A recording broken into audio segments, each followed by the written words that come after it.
자, 이제 말씀을 전할 시간입니다. 말씀은 고린도전서 강의 36번째 시간. 그들과 같이 하지 말자라는 말입니다.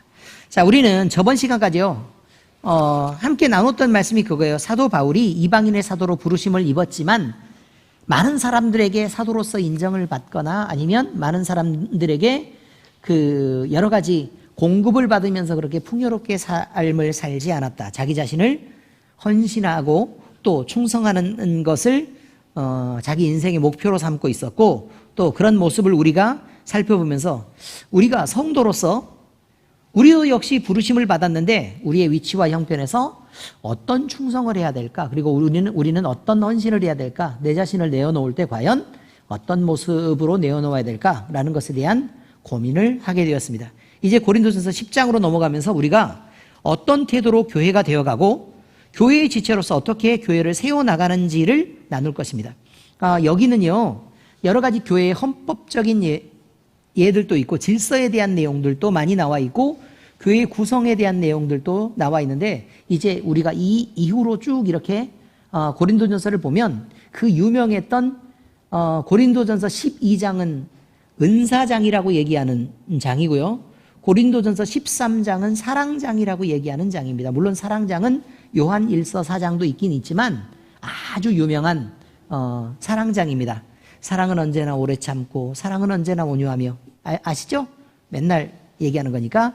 그리고 그 다음에 나와 있는 내용이 교회의 질서에 대한 내용들이 쭉 이렇게 나와 있습니다. 그러면 교회는 어떤 방식으로 구성되고 대화하고 소통하며 운영이 되어야 되는가라는 부분에 대한 얘기들이 고린도전서에 쭉 이렇게 나와 있으니까 그 부분을 배우면서 우리가 교회는 이렇게 운영이 되는 거구나, 또 교회는 이렇게 세워져 가는 거구나, 교회의 의미가 이런 거구나 라는 것을 우리가 함께 느낄 수 있기를 바랍니다.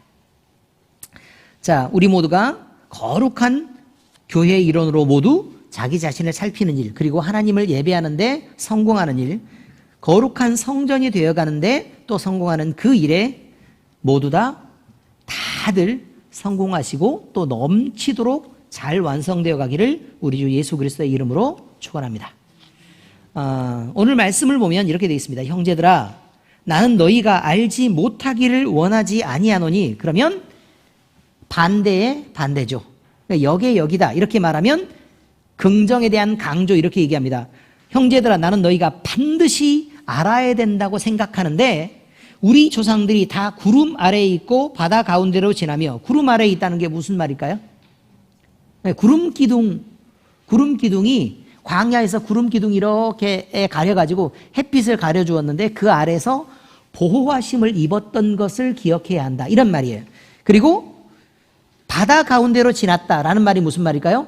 홍해를 가르고 나서 애굽의 종되었던 땅에서 구원을 받아서 광야로 나와서 하나님의 십계명을 받고 예배하는 자녀로서 세우심을 입게 되었다, 뭐 이런 말입니다. 이해는 잘 되시죠? 네. 그러니까 이런 말이죠. 하나님의 보호하심을 받아서 예배하는 자로 세우심을 입게 되는 것을 반드시 너희가 알기를 원하는데 라고 지금 시작하고 있습니다. 그리고 거기에 명칭이 뭐냐면 형제들아 이렇게 말하고 있죠. 그죠? 그러니까 안 믿는 사람에게 하는 게 아니라 고린도 교회 교인들, 다시 말해서 주 안에서 하나 된 형제에게 지금 전하고 있는 말이다 이런 말입니다. 자, 그 다음 얘기가 나옵니다. 모세에게 속하여 다 구름과 바다에서 세례를 받고 이렇게 돼 있어요. 자, 모세에게 속하였다는 것은 모세가 이끌었다라는 말도 있지만 율법 시대에 그런 말이기도 해요. 자, 율법 시대에 하나님의 법 아래에서 그 규칙에 따라 다 구름과 바다에서 세례를 받았다라는 말은 하나님의 백성으로 구분받고 새로워졌다라는 말이고요. 다 같은 신령한 음식을 먹었으며 만나와 메추라기를 의미하는 거죠. 다 같은 신령한 음료를 마셨으니 이것은 반석에서 난 물을 의미하는 거예요. 이는 그들을 따르는 신령한 반석으로부터 마셨음에 그 반석은 곧 그리스도시라 이렇게 되어 있어요. 이게 무슨 말이냐면 예표죠, 예표. 아담은 다시 올 자의 예표다라고 성경에서 얘기하고 있고요. 그 다음에 구약 성경을 온전히 이해하기 위해서는 우리가 어떤 시각을 딱 바라봐야, 어떤 시각에서 구약 성경을 바라봐야 되는 거냐면, 자, 이렇게 셀로판 종이가 이렇게 있는 거예요. 셀로판 종이가 이렇게 있는데 그 셀로판 종이에 예수 그리스도를 적는 거죠. 예수 그리스도. 그리고 나서 성경을 읽을 때 그냥 성경을 읽지 마시고 예수 그리스도라는 셀로판지를 이렇게 대놓고 성경을 읽는 거예요. 그래서 늘 예수 그리스도가 비쳐서 구약 성경이 보이면 그게 성경을 잘 읽고 있는 거고, 예수 그리스도를 그 안에서 발견하지 못하면 성경을 잘못 읽고 있는 거예요. 의미를 이해하시겠죠? 자, 그런데 여기에 나오는 내용도 마찬가지입니다. 신령한 반석이다라고 얘기하는데 반석은 곧 그리스도를 의미해요. 그죠? 반석은 베드로라. 내가 이 위에 뭘 세운다고요? 교회를 세운다 그랬죠. 그죠? 그지? 교회의 머리는 누구라 그랬어요? 예수 그리스도라 그랬어요. 그 다음에 교회는 그 몸이라 그랬어요. 그의 몸이다. 자, 그런데 반석을 쳐서 물을 냈다는 건 그의 몸을 찢어서 물을 냈다는 의미일 테니까 이 사건은 뭘 의미하는 거냐면 십자가에 매달려서 예수 그리스도께서 자기의 몸을 찢기시고 보혈을 흘리는 사건을 의미하는 거예요. 그래서 그 사건과 함께 있는 거죠. 우리가 광야에서 살아가요. 광야에서 살아가는데 예수 그리스도를 만나서 우리가 살리심을 입은 것처럼 이들도 광야에 살면서 반석을 쳐서 물을 내게 됐다라는 건데, 이 굉장히 중요한 사건이 등장하는데요. 거기에 뭐가 등장하는 거냐면 하나님이 맨 처음 얘기할 때는 반석을 쳐서 물을 내라 이렇게 말해요. 반석을 쳐서 물을 내라. 그 다음에 두 번째는요, 뭐라고 얘기하는 거냐면 다시 또 목마르다고 얘기했을 때 반석에게 명하여 물을 내라 이렇게 말해요. 명하여 물을 내라. 그런데 모세가 승질이 나서 이스라엘 백성들한테 승질이 나가지고 그걸 견디지를 못한 거예요. 그래가지고 그 전처럼 처음처럼 별 생각 없이 반석에 명하여 물을 내라고 얘기했는데 그거를 땅땅 이렇게 쳐서 물을 냈어요. 물이 펑펑펑펑 솟아나왔어요. 그런데 그 일 때문에 모세가 가나안 땅에 못 들어가요. 그래서 모세는 광야에서 죽음을 맞게 돼요. 그런데 실제로 그 사건에 대해서 성경이 얘기를 하고 있어요. 모세는 이 일에 반석에게 명하여 물을 내라고 했는데 반석을 쳐서 물을 냈기 때문에 가나안 땅에 못 들어갔다라고 성경이 기록되어 있단 말이에요. 그러면 아니 다른 잘못들은 엄청 많이 해도 괜찮은데 왜 반석을 명하여 물을 안 내고 그냥 단지 쳐서 물을 냈다고 해서 그것이 하나님 앞에 그렇게 큰 일인가? 그냥 얘기해서 단지 물을 내서 물 마시게 하는 거라면, 물개로다가 물 마시게 해서 샘 파서 물 내는 거면 별 문제가 안 되는 거예요. 그런데 하나님이 생각할 때요, 성경 전체는 어떤 셀로판지를 투영해서 봐야 된다고요? 예수 그리스도요. 하나님은 무슨 생각을 하면서 물을 주시는 거냐면 반석을 쳐서 물을 내라 라고 얘기하면 예수님이 십자가에 못 박히는 사건을 두고 반석을 쳐서 물을 내라 라고 얘기하는 거예요. 그런데 반석에게 명하여 물을 내라. 예수님이 십자가에 한 번 못 박히셨으면 그걸로 됐다는 거예요. 이미 모든 문제가 해결됐어요. 그럼 우리는 명하여 물을 낼 수 있는 자격을 갖게 된 거예요. 그리고 그 혜택을 많은 사람들에게 나눠줄 수 있을 만한 자격을 갖고 있는 거예요. 그런데 여전히 예수 그리스도를 우리가 십자가에 못 박는 사건이 발생한다면 하나님은 그것을 용서하지 않겠단 말이에요.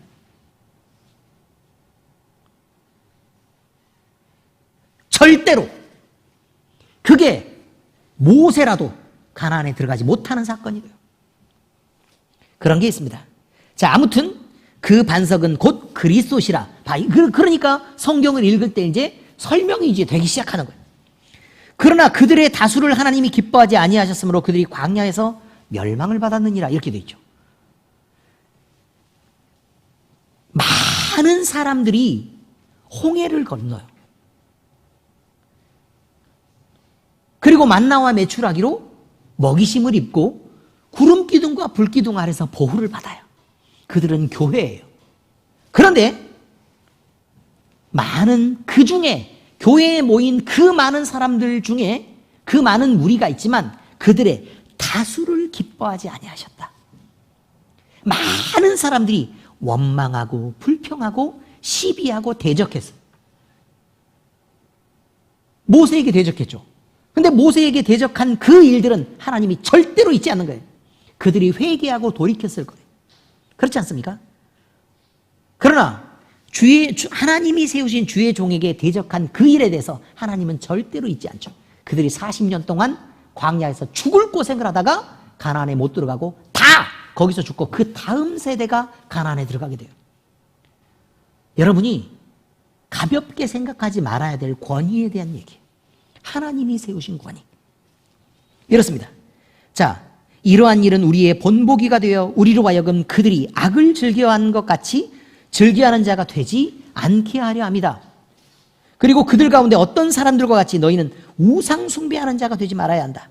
기록된 바 백성이 앉아서 먹고 마시며 일어나서 뛰놀다함과 같으니라. 그러니까 우상 아래서 그렇게 먹고 마시면서 뛰돌았다 이런 말입니다. 그들 중에 어떤 사람들이 음행하다가 하루에 2만 3천 명이 죽었나니 성경 2만 4천 명으로 기록되어 있기도 해요. 그런데 그 내용들을 이렇게 보면 그 내용이죠. 우리는 그들과 같이 음행하지 말자. 그들 가운데 어떤 사람들이 주를 시험하다가 뱀에게 멸망하였나니 우리는 그들과 같이 시험하지 말자. 하나님이 이렇게 하시는가 한번 보자. 이렇게 테스트할 필요가 없다 그 말이에요. 그러다가 죽는 수가 있으니까. 하나님은 테스트에 응할 수도 있고 안 할 수도 있잖아요. 은혜로 불쌍히 여겨서 몇 번 봐줬더니 계속해서 나쁜 습관들을 갖고 하나님을 만나려고 하는 거예요. 하나님은 그것을 용납하지 않아요. 그러니까 적당하게 보여줬으면 이제는 스스로 서라라고 요구하는 때가 온다는 것입니다. 그들 가운데 어떤 사람들이 원망하다가 멸망시키는 자에게 멸망하였나니 너희는 그들과 같이 원망하지 말라. 자, 이렇게 말씀에서 얘기를 하고 있습니다.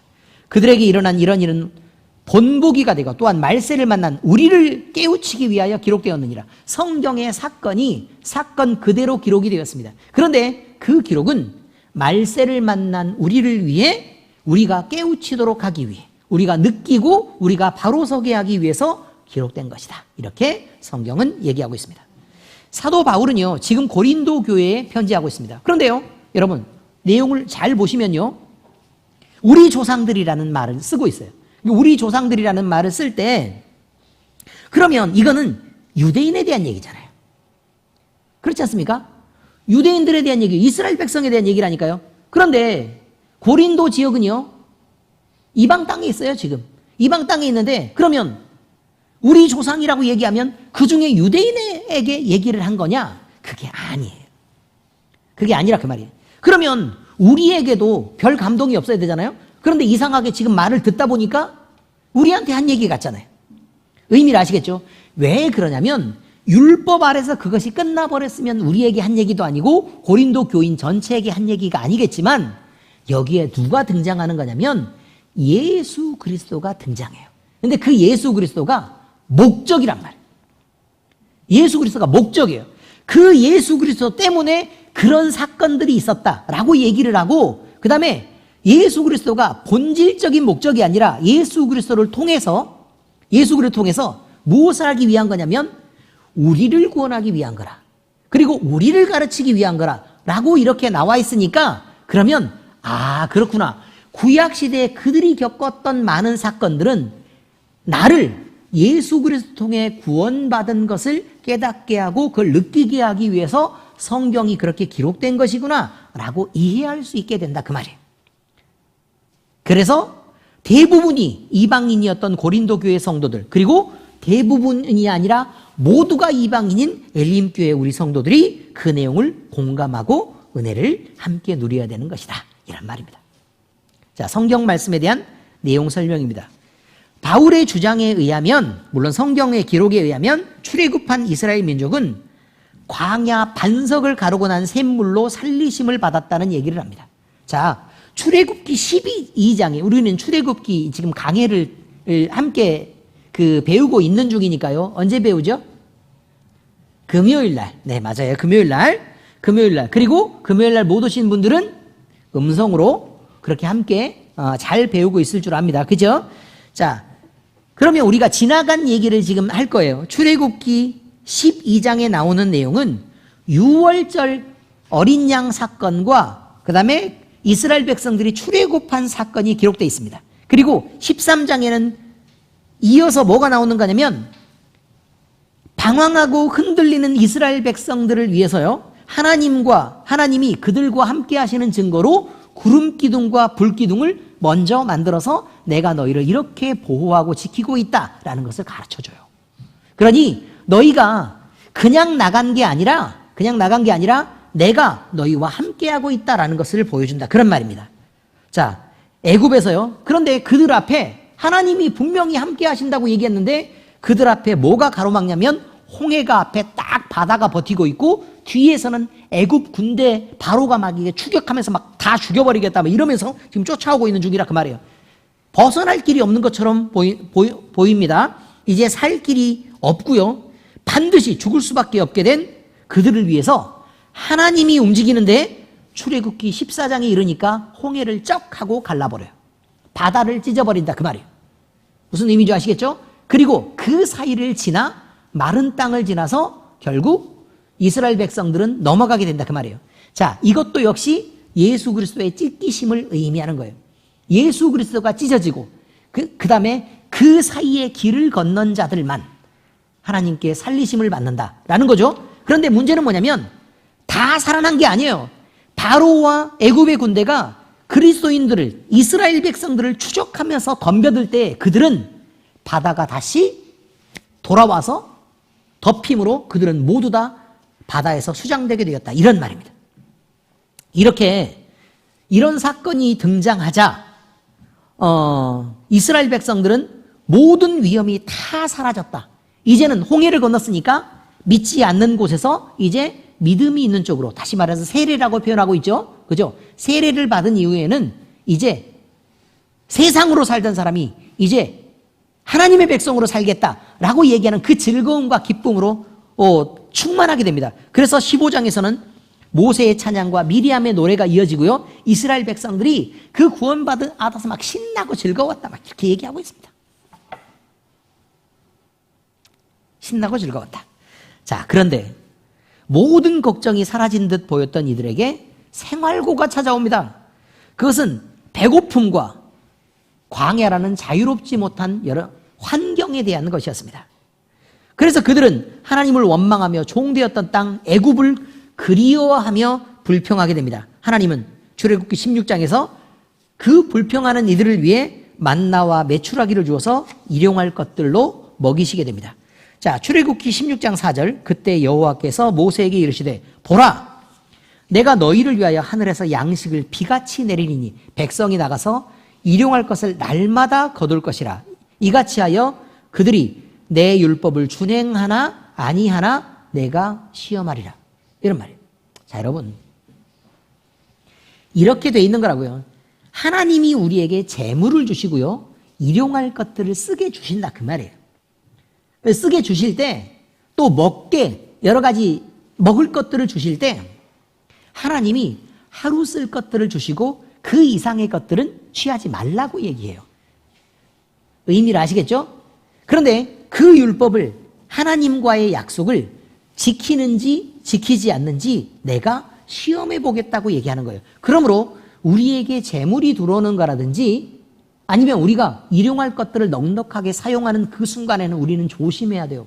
왜냐하면 하나님이 그들에게 이런 것들을 주시고 우리가 하나님의 법을 지키는지 지키지 않는지를 시험하시려고 하는 일일 수 있기 때문에 그렇습니다.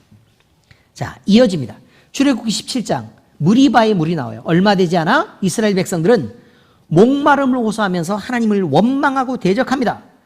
하나님은 모세에게 반석을 쳐서 물을 내라고 합니다. 모세는 반석을 쳐서 물을 냈고 그 갈라진 틈 사이로 흘러넘치는 생명수는 광야에서 목마름으로 죽어가던 백성들과 가축들을 살려내고 새 힘을 얻게 했습니다. 이 반석은 예수 그리스도라고 분명히 얘기하고 있습니다. 여러분, 우리는 예수 그리스도 안에서 하나님의 약속으로 구원받은 성도들이 맞습니다. 이것은 영적인 출애굽을 의미하는 것입니다. 그러나 우리는 단지 구원받은 그 사건만으로 거룩함에 이르지 못합니다. 자, 이렇게 하죠. 홍해를 여기에 사이에 두고요, 이스라엘 백성들이 애굽에 살고 있어요. 애굽에서부터 출애굽을 했어요. 그럼 홍해를 건너기 전까지 이렇게 지나오겠죠? 우리는 그때까지의 시간도 있다 그 말이에요. 그때까지 시간도 있다. 그리고 마음에 작정하고 내가 절대로 하나님으로 살리라 라고 세례를 받고 완벽하게 성도로 거듭난 그 이후의 삶도 있다 라고 얘기하는데 요 중간을 잘 보셔야 돼요. 홍해를 잘 보셔야 된다 그 말이. 제가 없애지 않고 잘 들고 있을게요. 이해되셨죠? 설명 안 하고 막 그림 안 보여주면 이해를 못하니까 지금 하는 얘기예요. 이스라엘 백성들이 출애굽을 했지만 여전히 애굽의 바로와 애굽 군대의 추격을 받았던 것처럼 우리는 6월절 어린 양의 피로 구원을 받아서 우리만 죽지 않고 살리심을 입어서 애굽에서부터 끌어올리도록 우리에게 은혜를 베풀었지만 우리를 그동안 소유 삼고 있었던 바로는, 다시 말해서 우리를 그동안 소유 삼고 있었던 귀신의 세력들과 마귀의 세력들은 이 영혼이, 다시 말해서 이스라엘 백성들이 여전히 자기의 종인 줄 알고 있단 말이에요. 그런데 이스라엘 백성들이 이때도 종은 아니었어요. 우리도 하나님의 백성이므로 종이 아닌데 마귀가 자기의 종인 줄 알고 자기의 소유인 줄 알고 자기의 권력을 위에 덮어씌우고 일을 시키고 여전히 세상에서 살게 하는 때가 있다 그 말이에요. 아직 홍해 안 건넌 거예요. 아시겠죠? 여전히 그랬다. 이런 것입니다. 마귀가요, 놔주지를 않는 때가 있단 말이에요. 마귀가 안 놔줘요. 여전히 우리 마음속에는 괴로움이 있고 여전히 우리 마음속에는 사탄이 우리를 이끌어서 그동안 뒤흔들고 있는 그런 영적으로 아주 나쁜 때를 지나게 된다. 그런 말입니다. 우리 또한 그 위협과 권세 아래서 막 귀신이 막 이렇게 우리를 공격한다라고 얘기하면 막 무섭고, 그 다음에 뭐 사업을 망할지도 몰라라고 얘기하면 막 두렵고, 귀신이 나를 어떻게 할지 모르니까 하나님을 믿으면서도 경주로 한번 점을 보러 갔다 와. 뭐 이렇게 그런 일들도 흔하게 있는 거예요. 기왕 이사하는 거 뭐 굳이 손 없는 날이 좋다고 얘기하는데 믿는다고 또 당당하게 할 게 아니라 손 없는 날 하면 좋긴 하잖아. 이렇게 생각하는 사람들이 분명히 있다니까요. 예수 믿는 사람들 중에서도 그 자유를 공포심이 이기지를 못하는 그런 때가 있습니다. 자, 그런데 그런 단계에 머물러서 계속 사는 사람도 있어요. 그러다가 죽습니다. 뒤에서 애굽의 군대가 추격하고 앞에 홍해가 가로막으면 죽는단 말이에요. 그런데 하나님의 능력으로 홍해의 기적을 일으키시고 우리가 구원받은 백성인 것을 인정하게 하고 우리 자신이 완전히 하나님을 벗어나면 이제는 살 수도 없는 존재라는 것도 알게 만들어줍니다. 찬양하고 즐거워하며 그 구원을 즐기는 첫사랑의 기쁨이 온통 우리를 지배합니다. 그래서 예수 믿으면 이렇게 좋구나 라고 얘기한 때가 바로 홍해를 건너자마자 이때입니다. 그런데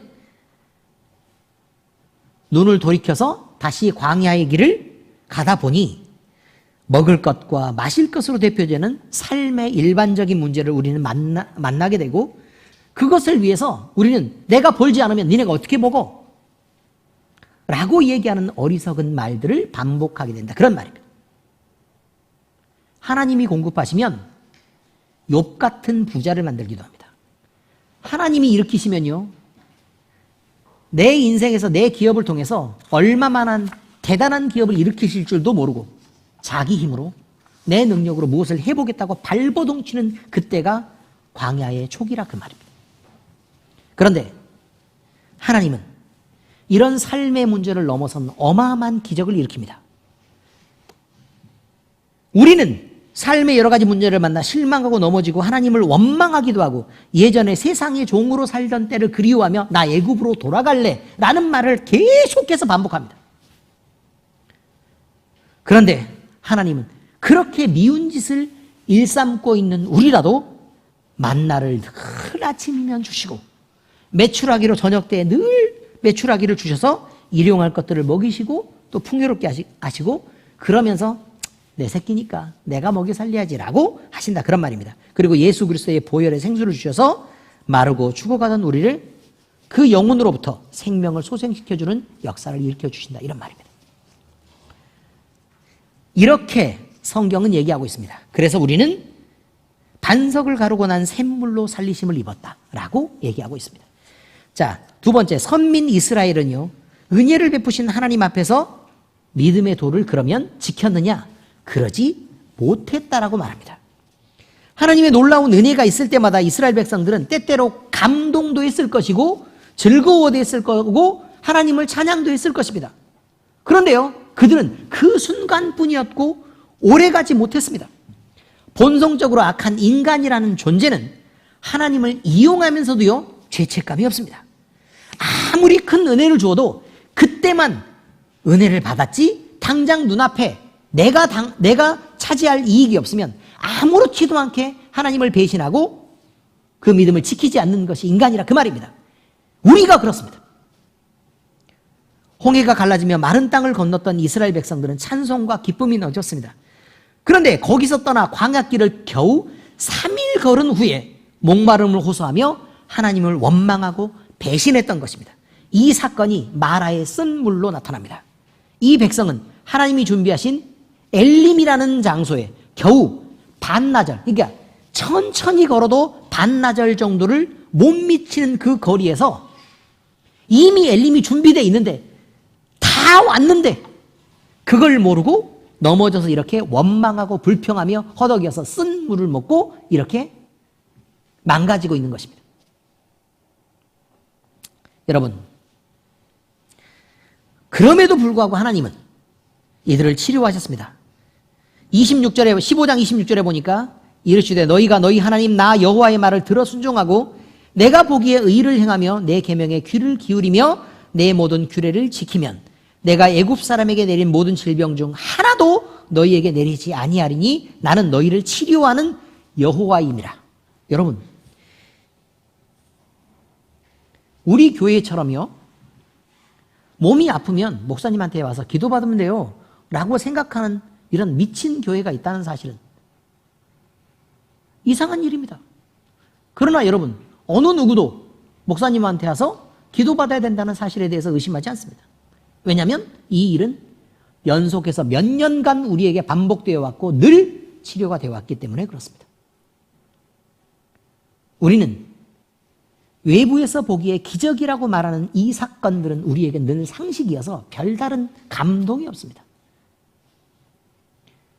엄청 몸이 아파가지고 기도를 받았는데 몸이 금방 나아서 치료가 됐다. 응급실에 가야 되는 응급한 상황이 발생했는데도 기도를 받았더니 금방 나아서 뭐 아무렇지도 않게 이제는 괜찮아졌어요 라고 하는 그 일이 별다른 감동이 없다는 말입니다. 왜냐하면 너무 당연한 일이니까. 여러분, 왜 이런 일이 벌어지는 거냐면 예를 들면 이런 것입니다. 예를 들어 성환이가요, 엄마가 맛있는 걸 사줬다 그래서 뭐 대단한 감동을 느끼겠습니까? 그냥 맛있게 먹으면 되는 거지. 그렇지 않습니까? 박진아가 엄마가 특별한 요리를 막 이렇게 오래전부터 준비를 해가지고 맛있게 만들어주면 박진아 입장에서는 그럴 거죠. 그냥 맛있게 먹고 뭐 오늘 요리는 조금 괜찮네, 고생했어, 끝, 이거죠. 대단한 감동을 느끼지 않는 것이며, 왜냐면요, 자식이란 그런 것입니다. 그 혜택이 자식에게 넘어가는 것도 너무 당연한 거고, 혜택을 주면서도 못 줘서 안달인 게 부모인 거고, 그리고 그 혜택을 감격적인 희생을 통해 받아도 그저 그렇지 않게 아무것도 아닌 것처럼 그 쓱 지나가는 게 자식이라 그 말입니다. 우리가 그 상황입니다. 그러나 다시 돌이켜 생각해보면 배신하면서 자식이라고 주장하지는 말아야 된다고 얘기하는 거죠.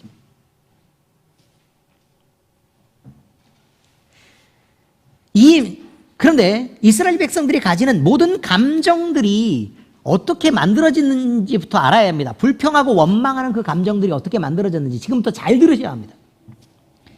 이 모든 감정들은 왜곡된 기억으로부터 나오고 있는 것을 알 수 있습니다. 이것들을 정확하게 성경을 읽으면서 파악해내지 못하면 문제가 생겨요. 왜곡된 기억으로부터 나온 것입니다. 그들은 말합니다. 우리가 애굽 땅에 살 때에는 고기 가마 곁에 앉아 있었고 떡을 배불리 먹었다라고 그들은 얘기하고 있습니다. 백성이 모세에게 원망해 이르되, 아닙니다.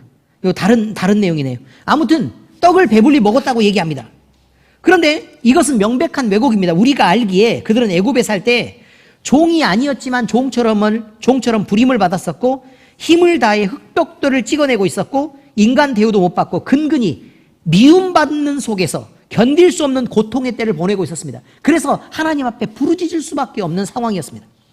그런데 그들이 추억하는 것은 고기 가마와 배부르게 먹던 떡이라고 얘기합니다. 성경 말씀 여기다 해놨네요. 보세요. 이스라엘 자손들이 그들에게 이르되 우리가 애굽 땅에서 고기 가마 곁에 앉아 있었던 때와 떡을 배불리 먹던 때에 여호와의 손에 죽었더라면 좋았을 것을 너희가 이 광야로 우리를 인도해내어 이 온 회중이 줄여 죽게 하는도다. 이렇게 말해요. 이것이 기억의 왜곡입니다. 또한 이스라엘 백성들은요, 자신들이 필요한 만큼 이상을 누리기 위해 하나님의 말씀을 중요하게 생각하지 않았습니다. 그래서 그들은 모세를 통한 하나님의 명령을 모세를 통해서 전해주었는데 그 명령을 지키지도 않았고 그 순간에 그들이 하고 있는 행동들이요, 명령을 지키지 않은 게 그냥 당연한 거예요. 그러니까 내 입장에서는 그냥 당연히 그냥 이럴 수도 있지 않아? 라고 생각을 했던 거지, 자기들의 행동이 특별히 잘못됐다라는 것도 사실은 그것이 잘못인 줄도 몰랐습니다. 그런데요, 보세요. 어떤 일을 했었느냐? 그들은 아침까지 남기지 말라고 했었던 만나를 아침이 될 때까지 남겨주어서 썩게 했습니다. 하나님의 명령을 어긴 것입니다. 필요한 만큼만 거두라던 메추라기는 욕심껏 걷어서 하나님의 진노를 사게 했습니다. 고기는 더 많이 먹고 싶었나 보죠. 목이 마르면 불평했고 적들이 눈앞에 나타나면 몸을 사리며 두려워 떨었습니다. 배고프고 목마르며 위험한 상황이 닥치면 불평했지만 그들은 정작 살아계신 하나님 무서운 줄은 몰랐습니다. 급기야는 약속의 땅 가나안 앞에 섰을 때 그들은 애굽으로 돌아가겠다고 하며 모세를 원망하고 새로운 지도자를 세우려고 합니다. 그래서 급기야 40년의 광야 생활로 들어가게 된 것입니다. 여러분,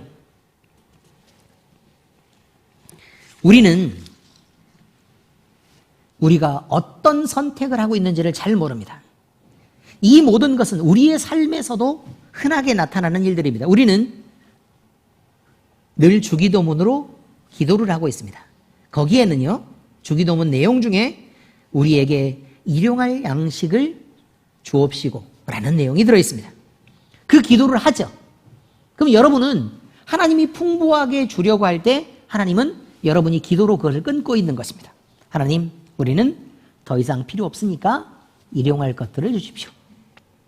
이해되십니까? 그렇게 기도하고 있는 것입니다. 그리고 하나님 역시, 예수님 역시 기도를 이렇게 하라고 얘기합니다.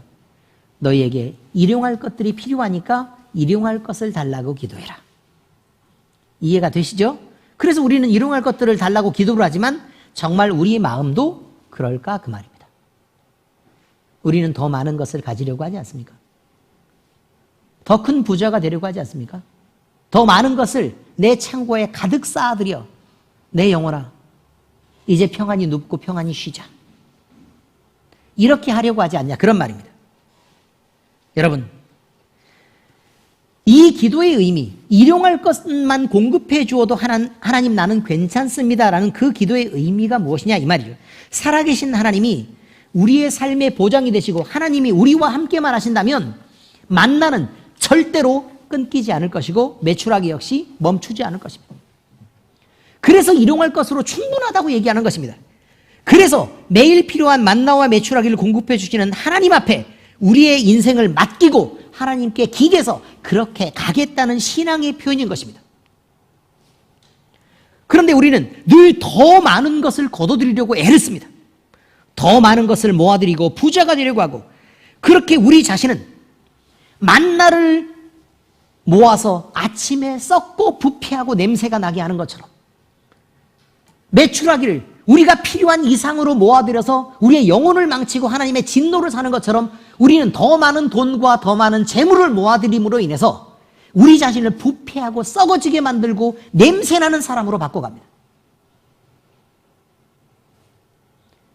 뿐만 아니라 우리가 가질 필요 이상의 것을 가지면서 하나님의 진노를 사고 하나님의 뜻을 어기고 죄를 범하는 쪽으로 우리는 가고 있는 중이라 그런 말입니다.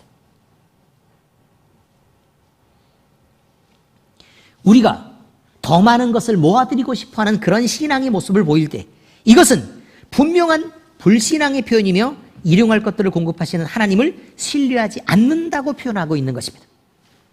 선민 이스라엘은 은혜를 베푸신 하나님 앞에서 믿음의 도를 지키지 못했습니다.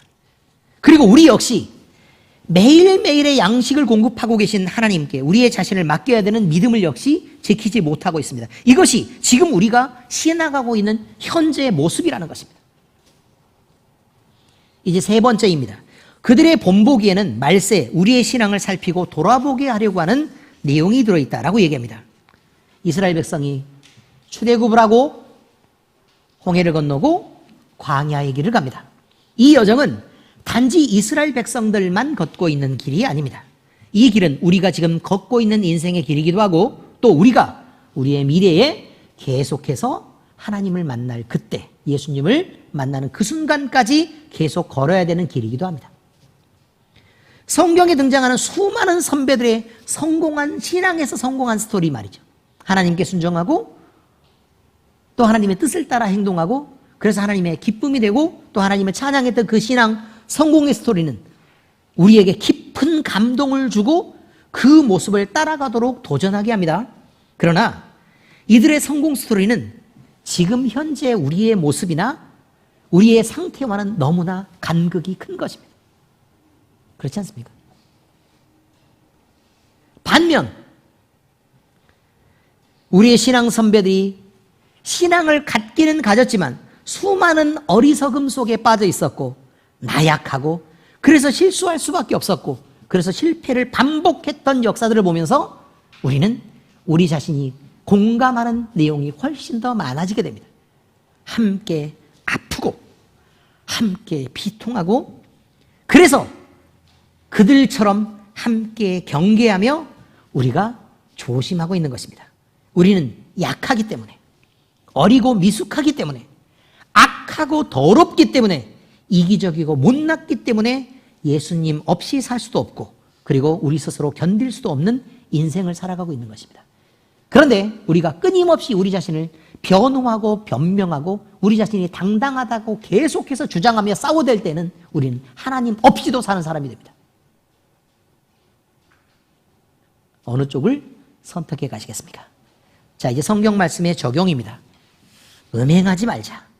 성경에 등장하는 이야기는요, 음행하지 말자는 이 이야기는 모압 여인들의 외모를 보고 아름다움을 느꼈던 이스라엘의 남자들이 음행하며 그들의 신을 섬기고 우상에게 절했다는 내용이 나와 있습니다. 민수기 25장에 나와 있는 내용입니다. 읽어드리겠습니다. 이스라엘이 시딤에 머물러 있더니 그 백성이 모압 여자들과 음행하기를 시작하니라. 그 여자들이, 모압 여자들이 엄청 예뻤다 그 말이에요. 그러니 그 외모를 보고 혹해서 다들 넘어졌다 이런 말입니다. 그 여자들이 자기의 신들에게 제사할 때에 이스라엘 백성을 청함해 백성이 먹고 그들의 신들에게 절함으로. 자, 이렇게 됐어요. 예쁜 여자들이 불러가지고 우리 같이 먹고 마시며 즐기자. 그리고 그 우리의 신에게 뭐 제사하는 이런 축제가 있는데 축제 이해되셨죠? 축제가 있는데 여기서 우리가 함께 마시고 즐겁게 춤추면서 이렇게 즐깁시다. 이렇게 얘기했더니 이스라엘이 바알보엘에게 가담한지라 여호와께서 이스라엘에게 진노하시니라. 여호와께서 모세에게 이르시되 백성의 수령들을 잡아 태양을 향하여 여호와 앞에 목매어 달라. 그리하면 여호와의 진노가 이스라엘에게서 떠나리라. 모세가 이스라엘 재판관들에게 이르되 너희는 각각 바알보엘에게 가담한 사람들을 죽이라 하니라. 이스라엘 자손의 온 회중이 회막문에서 울 때에 이스라엘 자손 한 사람이 모세와 온 회중의 눈앞에 미디안 한 여인을 데리고 그의 형제에게로 온지라. 제사장 아론의 손자 엘르아살의 아들 비느하스가 보고 회중 가운데서 일어나 손에 창을 들고 그 이스라엘 남자를 따라 그의 막사에 들어가 이스라엘 남자와 그 여인의 배를 꿰뚫어서 두 사람을 죽이니 연병이 이스라엘 자손에게 그쳤더라. 그 연병으로 죽은 자가 24,000명이었더라. 이 얘기입니다. 여러분, 24,000명이 죽었습니다. 24,000명. 하나님은 우상을 숭배했던 그들을 용서하지 않았습니다. 하나님은 이스라엘의 진영에 연병을 일으켜서요 24,000명을 죽입니다. 그런데 그 24,000명이라는 인원이 있는데요, 그 24,000명이 누군가에게는 자식일 것이고 누군가에게는 아버지일 것이고 누군가에게는 어머니일 것입니다. 그래서 자기의 가족들 중 관계가 없는 사람이 드물 만큼 사실은 많은 사람이 죽어갔습니다. 그래서 하나님의 징계는 그냥 이스라엘 진영에 어느 집에 누가 죽었대 라는 사건 정도로 끝난 게 아니라 각 개인에게 더 깊이 다가올 만큼 충분히 많은 사람을 죽게 했다 이런 말입니다. 죽은 사람만 24,000명이라 이런 뜻입니다. 하나님은 그들의 죄악을 뼛속까지 느끼게 했습니다. 왜냐하면 그냥 두면 온 이스라엘 백성들이 다 멸망할 것 같았기 때문에 그들을 살려내기 위해서 24,000을 죽임으로 이스라엘 백성들에게 경계를 삼으신 것입니다. 하나님은 아프지만 극단적인 방법으로 그들을 느끼게 하고 돌이키게 하셨던 것입니다. 우리는 이것을 잊지 말아야 합니다. 하나님은 우리를 살리시려고 할 때, 우리가 잘못된 길로 가고 있을 때 우리를 살리고 싶으면 우리를 위한 가장 극단적인 방법이라도 사용하시는 분이라는 걸 잊지 말아야 된다 그 말입니다. 그래서 하나님 두려운 줄을 알아야 된다 그 말입니다. 그것이 내 자식일 수도 있고 내 부모일 수 있다니까요. 미워하는 내 남편 말고. 자, 첫 번째, 음행하지 말아야 합니다. 하나님을 떠나 다른 선택을 하고 살아가는 방식으로 여러분의 인생을 살아서는 안 됩니다. 두 번째입니다. 주님을 시험하지 말아야 합니다. 본문 9절에는 그들 가운데 어떤 사람들이 주를 시험하다가 뱀에게 멸망하였나니 우리는 그들과 같이 시험하지 말자고 얘기합니다. 이 이야기는 민수기 21장에 나오는 불뱀 이야기입니다. 읽어드리겠습니다. 백성이 호르산에서 출발하여 홍해의 길을 따라 에돔 땅을 우회하려 하였다가 길로 말미암아 백성의 마음이 상하니라. 그러니까 멀리 돌아가라니까 짜증이 났다 이런 말입니다. 멀리 돌아가려고 해서 짜증이 났다. 그런데 사실 돌아가든 말든 별 상관없는 거 아니에요? 근데 길이 험하고 그냥 걷기가 그냥 불편했다라는 정도로 이해하면 됩니다. 백성이 하나님과 모세를 원망하되 어찌하여 우리를 애굽에서 인도해내어 이 광야에서 죽게 하는가? 그러면 거기 있으면 안 죽어요? 이곳에는 먹을 것도 없고 물도 없도다. 우리의 마음이 이 하찮은 음식을 싫어하노라 하며 이 하찮은 음식이 무엇일까요? 만나와 메추라기입니다. 하나님이 공급하시는 만나와 메추라기. 이것을 하찮은 음식이라고 말하고 있습니다. 그렇게 말하니까 여호와께서 불뱀들을 백성 중에 보내어 백성을 물게 하심으로 이스라엘 백성 중에 죽은 자가 많은지라 이렇게 되어 있어요. 여기서 잘못은 이스라엘 백성들이 하고 있는 것입니다. 하나님은 살 길을 보여주셨습니다. 그래서 그들을 애굽에서 끌어냈고 홍해를 갈랐고 만나와 메추라기를 주었고 불기둥과 구름기둥으로 이들을 보호하셨습니다. 그런데 그들의 판단은 처음 먹었을 때는 좋았겠죠. 그러나 계속해서 같은 음식을 먹고 있다 보니 이 하찮은 음식이라고 표현하고 있는 것입니다.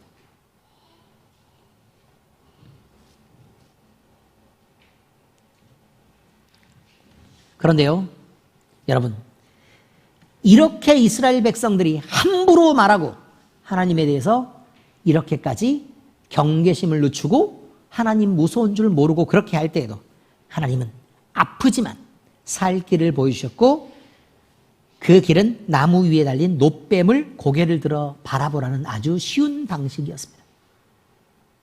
여러분, 왜 우리는 하나님을 배신하면서도요 하나님의 마음이 아플 거란 생각을 안 하죠?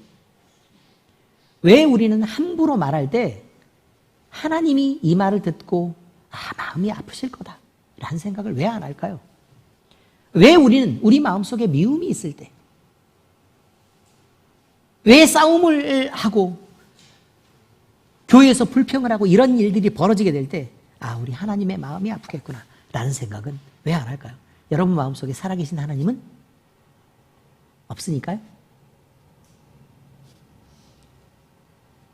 범죄하며 죽어가던 그들이 있었습니다. 그들이 살 길은 오직 하나님이 정하신 유일한 길인 나무 위에 놋뱀을 바라보는 것뿐이었습니다. 여러분, 놋뱀을 바라보라 그랬으니까요. 너무 단순한 방법이었기 때문에 사람들은 그것을 무시했습니다. 비웃었습니다. 그런데 왜 놋뱀을 거기에 매달았어야만 했을까? 이 나무 위의 놋뱀은 나무 십자가 위에 매달리신 예수 그리스도를 상징하기 때문에 그렇습니다. 하나님이 제시한 이 방식은 마음에 믿어지지 않을 수도 있고 또 믿지 않고 싶어 할 수도 있어서 그것을 바라보기를 거부하고 거절한 사람이 얼마든지 있을 수 있습니다. 간단합니다. 결론은 죽으면 됩니다. 주를 시험하는 것은 이렇게 어리석은 것입니다. 신앙이란 하나님이 제시한 방식을 따르는 것을 말하지 내가 제시한 방식으로 하나님을 넘어뜨리는 것이 아닙니다. 주님은 신앙의 대상이지 시험의 대상이 아니란 뜻입니다. 자, 이제 세 번째 이야기입니다. 원망하지 말아야 한다. 원망은 감정을 망치게 합니다. 감정을 망치면 사람은 누구나 사고의 왜곡이 생기고 그 왜곡은 판단력을 흐리게 하고 바르지 않은 기억을 쌓여가게 만듭니다. 이 말은 너무 빠르기 때문에 여러분들이 이해를 잘 못하니까 다시 말하겠습니다. 부부가 다투는 일이 생겼습니다. 또 형제 간에 또는 친구 간에 다투는 일이 생겼습니다. 싸워야 하겠죠? 의견의 차이가 있고 다투게 된다. 그런 말입니다. 우리는 각 사람이 서로 자기의 옳음을 주장하며 억울해하는 상황을 자주 볼 수 있었습니다. 그런데요, 다들 억울해하는 마음은 이해하겠지만 모든 상황 전체를 감정의 개입 없이 완벽한 상황 판단을 하고 모든 것들을 객관과 현실적인 모든 판단 속에서 가장 지혜롭게 선택할 수 있는 사람은 이 세상에 단 한 명도 존재하지 않습니다. 그러므로 우리 중 어느 누구도 절대적으로 옳은 사람은 있을 수도 없고 100% 완벽하게 틀린 사람 역시 존재하지 않습니다. 그러므로 우리는 조금은 억울한 마음이 있겠으나 서로 용납하고 이해하고 양보하도록 노력해야 합니다. 사람을 향한 원망은 단순히 사람을 원망하는 것으로 끝나지 않습니다.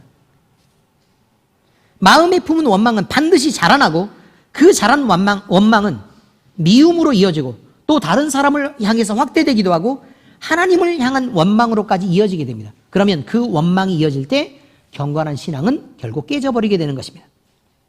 그러므로 우리는 애초에 원망하는 마음을 품지 않도록 노력해야 합니다. 잘 생각하셔야 합니다. 우리가 감정을 다치게 됐어요. 예를 들어 우리가 오해를 해서 감정을 다쳤다 이런 말이에요. 오해를 해서 감정을 다쳤다. 상황이 아닌데도 오해를 해서 감정을 다쳤다. 그러면 그 감정을 다치는 순간에 사람들은요, 그 상황이라는 게 있잖아요. 인식하는 상황이라는 게 있는데 그 상황은 대부분의 기억에서 잊어버립니다. 근데 무엇이 남아있게 되는 거냐면 그때 기분 나빴던, 그 사람에게 기분 나빴던 감정이 내 안에 남아있게 됩니다. 그리고요, 시간이 지나요. 그럼 뭐가 지워진다고요? 기억이 지어지고 감정이 남아요.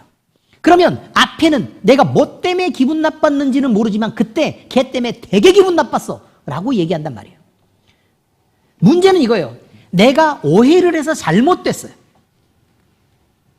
내가 오해해서 잘못됐다고요. 오해해서 잘못됐어요. 내가 잘못해서 착각하게 해서 기분이 엄청 나빴어. 쟤는 그러면 안 되는데. 그런데 막상 와서 얘기를 들어보니까 야, 사실은 그거 아니야.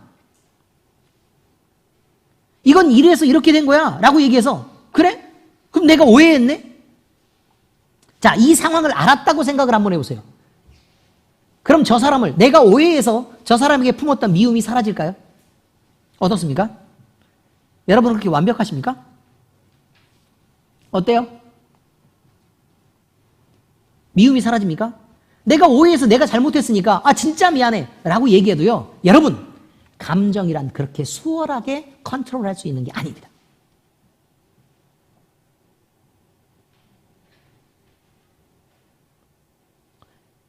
내가 완벽한 오해예요. 100% 오해를 해서 만들어진 그런 상황이라고 할지라도 저 사람에게 오해했던 내 기억은 지워지고 감정의 상처가 남아요. 잘못된 기억에 대한 감정의 상처인데도 불구하고 그냥 기분 나쁜 것만 남는단 말이에요. 이것이 쌓이고 자라가요. 사탄은 우리 마음을 그렇게 지배해가는 것입니다. 그래서 내가 잘못했을 때는 정말 깨끗하게 인정하고 내 감정까지 다 내놓고 하나님 앞에 치유를 받아야만 우리의 마음속에서 그것이 치유가 되는 것이지, 생각을 고치고 상황을 풀어서 둘이 화해했다고 엄청 친해지는 거 아니란 말이에요. 부부싸움 할 때도 마찬가지예요. 그래서 감정을 다치지 않게 하는 게 중요한 거예요. 그것은 상처가 돼서 오랫동안 내 속에 남아있고 나를 망가뜨리고 내가 하나님과 가까워지는 것까지 방해하도록 만드니까. 우리는 원망과 시비가 없이 해야 되는 건 우리가 하나님 앞에 거룩하고 기쁨이 있는 흠없는 자녀로 서기 위해서라는 것을 잊지 말아야 할 것입니다. 우리 모두에게 예수 그리스도의 은혜가 충만해지기를 축복하며 선포합니다. 기도하겠습니다. 살아계신 하나님, 음행에 빠지지 않게 하시옵소서. 주를 시험하는 자리에 있지 않게 하시옵고 하나님과 사람을 향한 원망으로 자신을 망치는 삶을 살지 않게 하시옵소서. 오늘 우리는 바울사도의 권면을 통해 우리 자신을 돌아보게 되었습니다. 우리는 늘 바르다고 주장하나 이성과 감정이 왜곡되는 상태의 죄인으로 살고 있었습니다. 우리가 주장하는 옳음은 다른 사람의 억울함을 딛고 선 것일 수도 있고 우리가 답답해하는 상대의 모습은 그 자체로서 소통이 불가능했던 우리 자신의 답답함이었던 것도 인정하게 되었습니다. 우리는 늘 은혜로우신 하나님의 사랑 안에 살면서도 그 사랑의 풍요로움마저 의심하며 하나님의 마음을 살피지 못하고 궁핍한 모습으로 살고 있었던 것을 고백합니다. 이제 우리는 변하기로 작정합니다. 그리고 변하기를 원합니다. 오직 하나님을 얻고 누리며 하나님을 사랑하고 하나님 단 한 분으로 만족하기를 결단합니다. 주님이 우리를 채우시고 만족하는 삶으로 이끌어 주시옵소서. 우리에게 하나님을 믿는 신앙 안에서 안심이 되는 평안을 주시고 예수 그리스도가 우리 안에 충만해 주심으로 성령 하나님께 이끌리는 귀한 삶을 살게 해 주시옵소서. 이 모든 말씀 우리를 사랑하시고 구원해 주시는 우리 주님 예수 그리스도의 이름으로 기도드립니다. 아멘.